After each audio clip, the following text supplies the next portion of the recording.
It was all laid out in front of her, clear as day. The date, the time, the amount, the location. Over and over again, it stared back at her, Salsa Brava. Each receipt identical down to the last dollar. Janelle spread them across the kitchen counter, one after another, like tarot cards. Every single slip seemed to speak, murmuring the same ugly truth. It never changed when Robin and I got married. So anybody who tries to say that I favored Robin with time or anything like that is just going off of a recency bias. Cody had found a new routine, and it didn't involve any of his wives. Not Christine, not Mary, and definitely not her.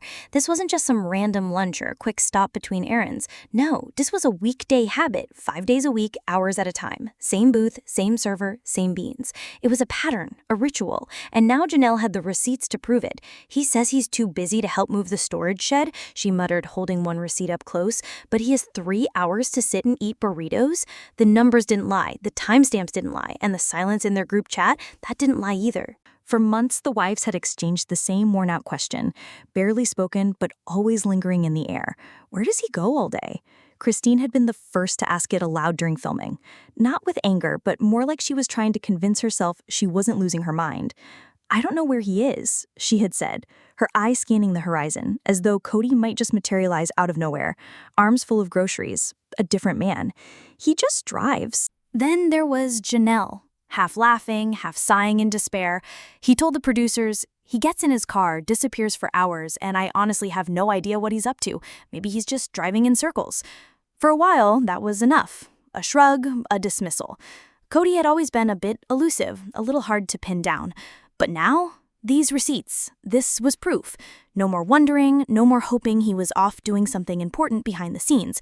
There was a booth, there were beans, and there was Cody. Every weekday, like clockwork, Cody checked out a family life. And here's the twist. This wasn't even Janelle's discovery. It came from a fan named Alexandria, who'd written in after a road trip to Flagstaff with her husband. They'd stopped at Salsa Brava for lunch just as a fun little nod to the show. But when her husband casually asked the waitress if she'd ever served any of the sister wives, her response left them stunned. Just Cody, she said. He's here almost every weekday, always alone, sitting in the back booth by the bar. He stays for hours every weekday. Alexandria even underlined it in her email. It wasn't just idle gossip, it was a routine. And just like that, everything clicked into place. My kids and I hike all the time. We go kayaking all the time. Cody came hiking with us once, and he brought Robin's kids because he was babysitting them. The mystery of the disappearing husband, the endless car rides, the vague excuses about being too busy to spend time with his own kids, now it all made sense. Janelle stared down at 6 identical receipts, whispering to herself, so this is where he's been? Then she grabbed her phone. Christine needed to see this, right now. But this mystery didn't just appear out of nowhere. It had been building for years. From the very first days of the show, fans had already started whispering, what does Cody actually do all day? He's always gone, but somehow always busy. Back in the Vegas seasons, he used to claim he was still working in advertising sales, a title vague enough to mean everything and nothing at the same time.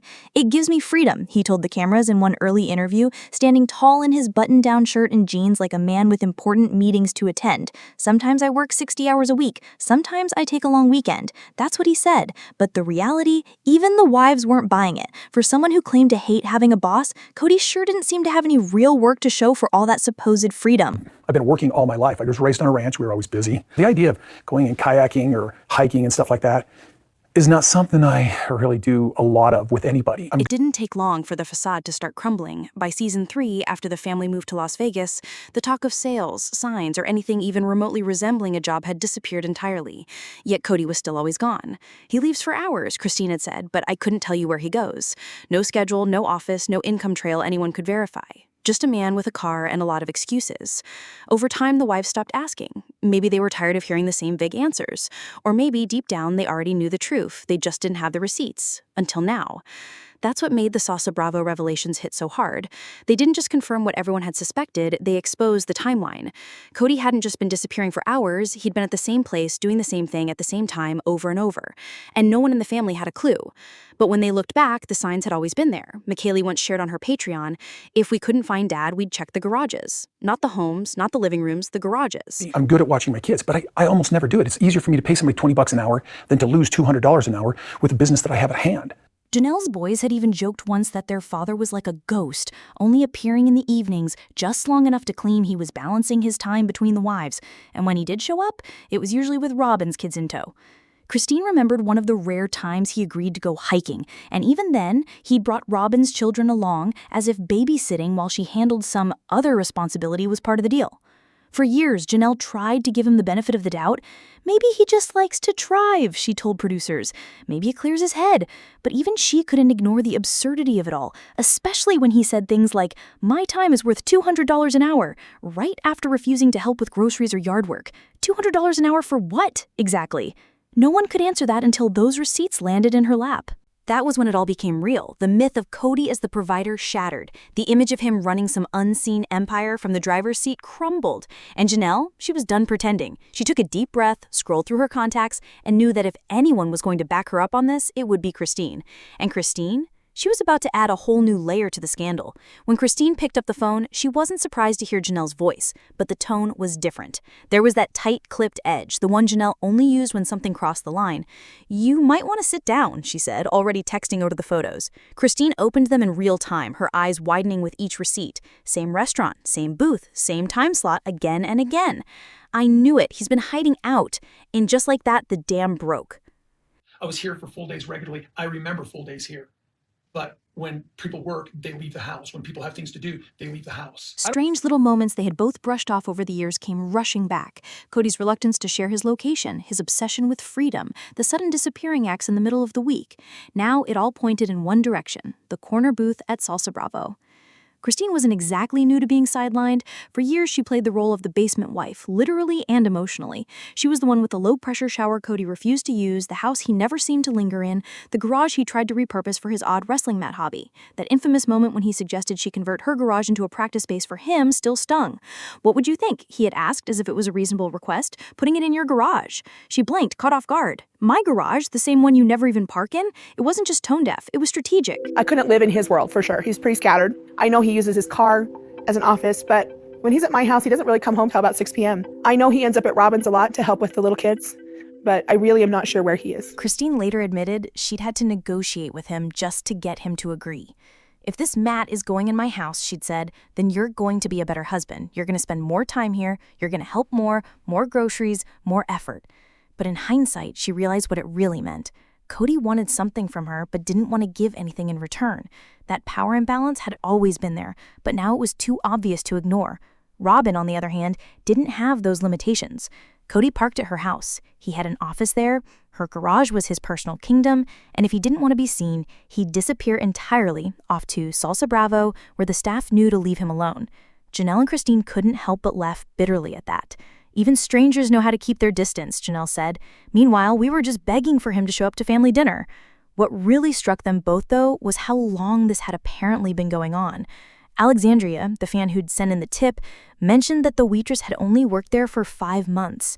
Yet in that short time, she'd seen Cody enough to recognize a pattern. And if that much time had passed without anyone noticing, it begged the question, how many years had this daily escape been happening right under their noses? Christine wasn't just frustrated, she was rattled. All those weekends he claimed were filled with work, was it really just beans and free Wi-Fi, she wondered? Janelle, ever the one with the numbers, started pulling out her ledger. If he's spending $12 a day, 5 days a week, for months, that's thousands wasted on nothing but tacos and time, she said. They locked eyes through the phone, and Christine voiced what they both knew deep down. He could have been here with us, with the kids. Instead, he chose a booth at a restaurant. What neither of them realized, though, was that booth might not have been as empty as Cody had led them to believe. The first time he said it, Janelle thought she had misheard. "It's easier to pay someone $20 an hour than to lose $200 an hour," he muttered, brushing off her request for help with yard work. $200 an hour, as though he were running a Fortune 500 company, not bouncing between couches and complaining about schedules. That number lingered in her mind. And I remember there was a time where it wasn't so good, and he kept telling me, "You're getting all this extra time. You're like, I'm with you all the time, and I'm with you more than I am Janelle or Christine, blah, blah, blah." It was too specific, too smug, and far too disconnected from the life Cody was actually living. Because in Janelle's world, nothing about Cody's daily routine added up to $200 an hour. And now, with this paper trail from Salsa Brava in hand, that ridiculous number had become even more absurd. She opened her household budget app and started typing in the numbers. Every receipt Alexandria had mentioned, each one timestamped, itemized, and showing Cody's usual order and booth request, was right there. $12 to $15 a day, Monday through Friday. Multiply that by weeks, then months. Thousands of dollars. And that didn't even include gas, tips, if there were any, or the countless hours he claimed to be too busy with work. Christine let out a dry laugh when Janelle read the totals aloud. So Cody wasn't too busy to drive across town for overpriced beans and a booth with decent lighting. He's just too busy for us, Janelle said. But even that might have been too generous, because what Cody was really doing during those long afternoons wasn't just hiding, he was actively avoiding. Janelle recalled one particular weekend when she'd asked him to help with some yard work. Nothing major, just a few garden beds and a trip to the dump. He'd claimed he had a meeting he couldn't move. She let it go at the time, but now that date matched one of the receipts exactly. Same time slot, same location, same back booth, no meeting, no business, just Cody, beans, and solitude. The more Janelle thought about it, the more it grated. All those times he'd refused to show up for birthdays, play dates, or even to fix a leaky faucet, always citing some vague, high-priority work commitment. And yet, here he was, proven by his own debit card, squandering hours like a man with nothing better to do. $200 an hour, she muttered again. I'd love to know what job pays that for hiding in a restaurant booth. Christine didn't respond. She was flipping through her calendar, glancing at dates she now suspected were built on lies. If these receipts were right, and they were, it meant Cody hadn't just chosen to vanish from their lives. He'd budgeted for it. He'd scheduled it. He'd made room for it. And in that space, Janelle was starting to suspect there might be something else, someone else, filling up his time. When Alexandria's email landed in Janelle's inbox, it felt like fate.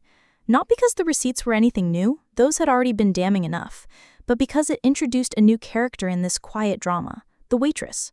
She wasn't some anonymous rumor monger. She had a name, a shift schedule, and a clear memory of a particular man who came in almost every weekday, always alone, always silent, always sitting in the same booth by the bar. Her tone, Alexandria said, was neutral, polite even, but there was a quiet edge of disbelief in it, like she knew something was off but couldn't quite put her finger on it. According to Alexandria, the waitress told her that Cody would sometimes arrive before the restaurant even opened, waiting in the parking lot like a man clocking in for work. He'd slide into his corner booth, order his food, usually something cheap and protein-heavy, like beans or tacos, and then just sit there for hours. He rarely spoke, didn't bring reading material, wasn't on the phone, and didn't meet anyone, at least not visibly. But he was there, and everyone on staff knew it. They called it his booth. They gave him space. In fact, they purposely avoided it. We know to leave him alone, the waitress reportedly said. Christine felt a chill run down her spine when she heard it. Even strangers tiptoed around this man. Janelle reread Alexandria's message 3 times to make sure it wasn't a prank, but it wasn't. It was the kind of mundane but undeniable truth that shattered all the stories Cody had spun. He wasn't running errands. He wasn't managing a business. He wasn't mentoring anyone or getting ready for filming. Instead, he was sitting in the same booth every single weekday, while his wives were busy raising kids, managing homes, and keeping the entire family's world running. And now, Janelle had to ask herself, was he really alone in that booth? Because one particular detail in the email stood out like a flashing warning sign. Alexandria mentioned that while Cody usually sat alone, there were 2 separate times when she saw him nodding at someone already seated in the booth when he arrived. It wasn't anything dramatic, no hugs, no smiles, but there was an unspoken recognition, like they had shared that space before. The waitress couldn't identify the person, but she described them as having dark hair and avoiding eye contact. Could be nothing, Alexandria said, but it made me wonder. Christine wondered too. In fact, she asked aloud, what if he's not hiding out? What if he's meeting someone? Janelle didn't want to believe it, at least not yet, but that thought had taken root. The more they looked at the receipts, the more small inconsistencies jumped out. A couple had split bills, one had an extra charge, and another from a Friday night listed an entree Cody didn't usually order, another entree. And just like that, this wasn't just about a man avoiding his wives anymore. It might have been about a man meeting someone else. Christine's gut reaction came fast. He's seeing someone, she whispered, and she wasn't talking about Robin. That part had been clear for years. Cody spent most of his time at Robin's house, parking his car in her garage, using her office, staying for dinner, brushing off visits with the other kids. But this felt different. This wasn't just favoritism, it was secretive, deliberate, hidden behind a restaurant booth, and protected by unwritten rules from the waitstaff. If Cody had been scrolling on his phone or aimlessly browsing Amazon to avoid chores, that would have been one thing, insulting, sure, but nothing new. But now there were receipts with split charges, orders for 2, repeated visits with time unaccounted for. Janelle kept returning to one receipt in particular. Friday afternoon, a higher total than usual, a different dish, and a faint, almost illegible name on the digital copy. It was blurry, but it wasn't his. Now, let's pause for a second, sister friends. This isn't confirmed. No one's claiming Cody's having a full-blown affair. But even Janelle said it out loud. I can't ignore the pattern. Because when you lay the receipts out in a line, 5 days a week, same booth, and suddenly a second entree shows up, it's hard not to make connections. Alexandria even noticed the energy in the booth change on those days. He looked more alert, she wrote, not joyful, but engaged, present, like he wasn't just killing time anymore. And here's where it gets messier.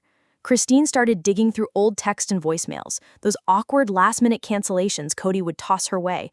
Can't make it today, got a call, running behind, sorry babe. One of those cancellations lined up exactly with the dual entree receipt. She stared at her screen, her jaw tightening. He told me he had a work call, she said. He was on a date. And while they couldn't say for sure if it was romantic, no one saw any kissing or hand-holding, but the emotional betrayal was already deep enough.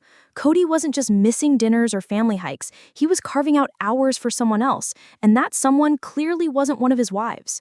Janelle's reaction was quiet, not angry, not tearful, just still. You know what hurts the most? She finally said.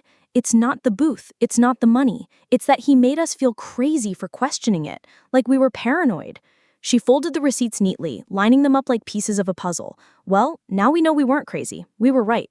Christine nodded, but there was something simmering behind her eyes. He's gonna spin it, she said. He'll say he was just clearing his head, taking time to think. Maybe he'll say he's writing a book. The two women exchanged a glance, because that theory, it had already crossed Janelle's mind. And what they uncovered next only made it more suspicious. A book? That was the word Janelle kept circling back to. Not because Cody had ever mentioned writing one, he hadn't, but because of the way he'd started talking lately, about legacy, about setting the record straight, about getting his side out. It had started after Christine left, intensified when Mary officially stepped away, and became even more pointed as the fan base turned against him. He'd make little comments, mostly in passing. People only see the edit, he'd say, or they don't know what really happened behind the scenes. But now with these receipts in hand and the timeline narrowed down to dozens of quiet afternoons at Salsa Brava, it felt more like talk. It felt like a setup. Christine caught on too. He could be typing up chapters in that booth, she said, half laughing. Seriously, laptop out, cup of coffee, nobody bothering him. It's like a sad little office. And honestly, the theory made sense. According to Alexandria, the waitstaff said Cody never seemed to be doing much, but he always had a device with him, not a phone, a sleek, quiet laptop, screen tilted just so. And if Cody was writing a book, there would be no better place to do it than a restaurant that gave him privacy, free refills, and no interruptions from children or wives who might disrupt the narrative he was trying to craft. But the wives weren't amused, because if he was out there building a tell-all, it wasn't for their benefit. It was for his, to rewrite the story, to cast himself not as the absentee dad, not the husband with a preference for one wife, but as the misunderstood patriarch who tried his best while everyone else fell short. If he's writing a memoir, it's going to be a masterclass in selective memory. Christine agreed. I can already hear the title, Father of 18, or something equally dramatic. Maybe Driven by Duty. She rolled her eyes. The only thing he's driven lately is to that restaurant. And then there was the question of what else he might be doing on that laptop. Because let's be honest, writing wasn't the only possibility. Christine threw out a thought first. What if he's back on the apps? Not necessarily for hookups, maybe just for validation, attention, or a future fifth wife. It wouldn't be the first time Cody had emotionally wandered without telling the truth. The man thrived on control, and having a secret project, whether it was a book or a dating profile, was exactly his kind of control. Janelle frowned. I don't think he's cheating, she said softly, but I do think he's hiding something. And in some ways, that was worse, because a betrayal you can expect is one thing, but this felt calculated, curated. He had chosen the booth, chosen solitude, and chosen silence. Now it was time for someone to break that silence because back at home, more people were starting to ask questions. The kids, in particular. The children had noticed the absences long before the receipt confirmed them. It just wasn't something they knew how to name. Gwen had once said in an interview that by the time she was old enough to care, her dad was already more of a visitor than a parent. And truly, still too young to fully grasp it, she never quite understood what all the older kids had quietly realized. That Cody wasn't around. Not really. He might show up at 5 or 6 in the evening, just in time to sit on the couch and claim presence, but the substance of fatherhood had long since evaporated. And the worst part? He made it sound like it was their fault, that the family was too chaotic, that his absence was necessary for balance, that he was working. now the truth was coming out in $12 increments, line by line. Every receipt added up to another missed moment, another dodge, another excuse. Janelle flipped through them while sitting with her boys, and the weight in the air was heavier than she had expected. At first, they laughed. Of course, Dad's hold up at Salsa Brava, classic, predictable. But then came the frustration. "Wait, this was on my birthday," one of them said. "And that day he told me he had a business call," another added. Slowly, the realization began to settle in. It wasn't just the wives he had lied to. It was all of them. Every single person who had hoped he'd show up. Every child who had made peace with being disappointed. Christine's kids took it even harder. They'd been fed a version of the truth that never quite lined up with reality. He's busy. He's trying. He loves you even if he's not here. All the things a mother says when she's doing damage control for a man who won't do it himself. And now they had timestamps to show just how busy he'd really been. Truly, Cody didn't understand at all. One of the girls looked at Christine after reading the receipts and said, "He has hours for that place, but not for us?" That question echoed through the house for days. What could Christine say to that? How do you explain that a father who lived just minutes away had chosen to spend his time on bean bowls and quiet corners instead of soccer games and Sunday dinners? Christine didn't have an answer. She just hugged her daughter and promised, "You're worth so much more than his schedule ever gave you." And behind all of this was the unspoken truth. Even Robin's kids weren't getting him anymore. Janelle had noticed it. He used to take them to the park for karate, she said. Now it's all just gone. I think even Robin doesn't know where he goes. Maybe she doesn't want to. Or maybe she does, and it's easier for her to let him disappear into his booth 5 days a week than force him to be present. But that silence, it wasn't going to last. The sister wives weren't the only ones asking questions anymore. Fans had caught wind of it, and what they were finding online was about to make everything much worse. When Janelle shared the receipts with her inner circle, it was like lighting a match in a room full of gasoline. The online forums exploded. Reddit threads doubled overnight. Facebook groups were flooded with screenshots, timestamps, even maps showing Cody's route from Robin's house to Salsa Brava. Every digital clue was dissected like it was part of a true crime series. Fans weren't just chatting, they were investigating. What they uncovered turned a quiet curiosity into a full-blown timeline scandal. One user created a spreadsheet linking known family events with Cody's confirmed restaurant visits. Another compiled side-by-side Instagram photos from the wives with matching receipt data to prove Cody wasn't where he claimed to be. A third posted a side-by-side of the booth Alexandria described, along with a Google Maps screenshot showing the back bar window she mentioned. It all matched perfectly. Then the theories came pouring in. Some speculated he was writing that book Christine joked about. Others were convinced he was planning a tell-all media project, maybe a podcast, a documentary, or even a spin-off show from his perspective. Some more dramatically suggested he was slowly building a separate life with complete a secret business or romantic interest. Nothing was confirmed, of course, but the speculation didn't stop. As one user posted, "You don't vanish into a restaurant booth every day unless you're either hiding something or building something." It seemed TLC producers were paying attention too. Whispers started to circulate that the receipts had caused tension behind the scenes. How could they continue filming a family show when the patriarch was spending 5 days a week eating alone, dodging both cameras and commitment? One producer was reportedly overheard asking, "Do we film at Salsa Brava now?" It was half a joke, but the underlying concern was real. Cody's disappearing act wasn't just affecting his wives, it was threatening the narrative TLC had spent over a decade building. Christine, however, wasn't scared of the fallout. She said during a live chat, "Let the truth come out. If this is who he really is now, let people see it." Janelle agreed. She even hinted at having more receipts, both literal and emotional, that she hadn't shared yet. This isn't even the worst of it. That comment alone sent fans into a frenzy. What else was she holding back? The storyline had taken on a life of its own. No longer just a personal betrayal, it had become a public reckoning. Cody's quiet booth had become a national symbol of paternal absence. But the final straw was still coming, because Janelle wasn't just collecting proof anymore, she was preparing for a moment, a confrontation, a reckoning camera-ready with one goal, make him answer for it. The moment was coming. Janelle could feel it. The receipts are printed, the binder is color-coded. Christine has her notes highlighted and her tone rehearsed, measured, calm but sharp enough to cut glass.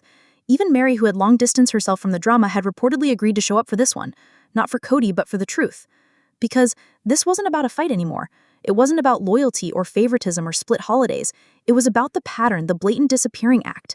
The back booth at Salsa Brava had become Cody's weekday kingdom, while the rest of the family scrambled to make sense of his absence. And this time, the cameras would be rolling. According to insiders, Janelle had requested that their next family sit-down be filmed without producers stepping in, no gentle redirection, no emotional soft landing, just raw footage. We'll say what we need to say, no editing.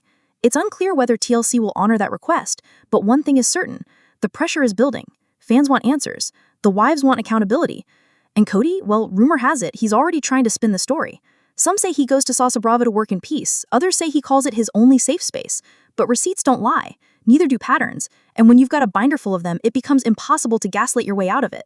Christine joked about bringing the receipts out like Miranda Priestley in The Devil Wears Prada. And this is a bean bowl from August 17th, she laughed, mimicking a deadpan delivery. Purchased at 12:46 p.m. while Gwen waited for him at the park. But behind the humor, there's pain. Because for every $13.49 line item, there's a memory he skipped, a conversation missed, a daughter who stopped expecting him to show up. That's what this moment is really about. Not the beans, not the booth, but the choice. Day after day, week after week, Cody chose to vanish, and the ones who loved him most were left making excuses, covering for him, hoping he'd come back around. But now they've stopped hoping. Now they want closure. Christine said it best. If he can't give us time, he can give us answers. So what happens next? Will Cody finally own up to the years of quiet rejection, or will he dodge and deflect, blaming editing, stress, or anything but himself? That part's still unknown. But what we do know is this. The truth is no longer a secret. It's a spreadsheet, it's a stack of receipts, it's a camera pointed squarely at him. Now it's your turn. Do you think Cody's back booth hideout is just harmless solitude? Or is there something deeper he's been hiding? And if the receipts don't lie, what do you think he'll say to explain them? Be sure to like, subscribe, and stay tuned for more stories unraveling behind the scenes. The next video on your screen is waiting, and trust me, you won't want to miss it.